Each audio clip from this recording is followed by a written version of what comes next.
Les informations, mesdames, messieurs, bonsoir. Le ministère de l'Agriculture, du Changement climatique et de l'Environnement a annoncé qu'à compter du 27 septembre, toutes les restrictions seront levées sur le commerce de la tomate entre les îles après que l'on a constaté une réduction de la maladie tuta absoluta qui attaquait les plants de tomates. L'officier principal de la biosécurité, Randy Stravens, a déclaré qu'à partir de la semaine prochaine, son service travaillera étroitement avec les fermiers pour que tout se passe désormais bien. Cette restriction avait été imposée pour éviter la propagation de cette peste.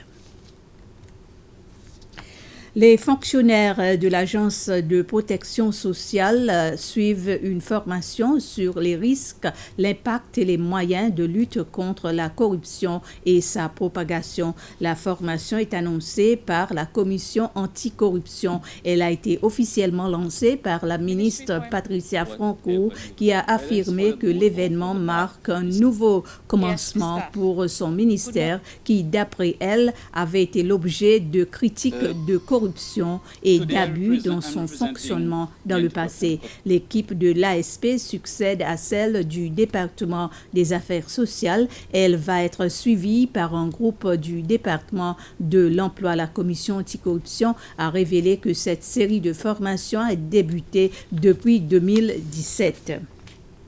Le ministre des Affaires intérieures prévoit la mise en place d'une nouvelle académie de police à Praslin. Le ministre chargé des Affaires intérieures, Errol Fonseca, est allé visiter le site de cette nouvelle académie. Il s'agit de l'emplacement actuel de Dove Center à Anskerland, dans le district de Grand-Anse. Le ministre a visité ces installations pour se rendre compte de sa capacité et pour voir comment transformer l'endroit afin d'accueillir de nouveaux jeunes policiers en formation provenant en majorité de Praslin. Le ministre Fonseca a indiqué que Dove Center va déménager ailleurs une fois que tout sera finalisé. La banque Al-Habib va fermer ici aux Seychelles. Cette banque basée à Karachi au Pakistan est en opération depuis janvier 2014. La banque centrale a déjà approuvé sa demande.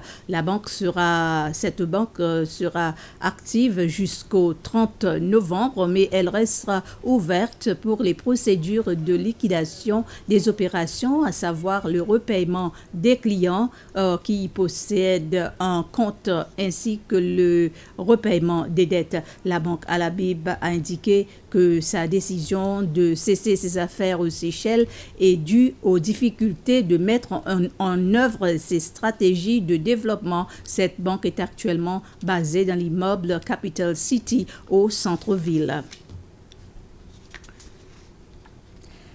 Demain, c'est la journée internationale pour la paix. À cette occasion, le président de la République, Wivelram Kalawan, va livrer un message qui sera diffusé aujourd'hui à partir de 20h.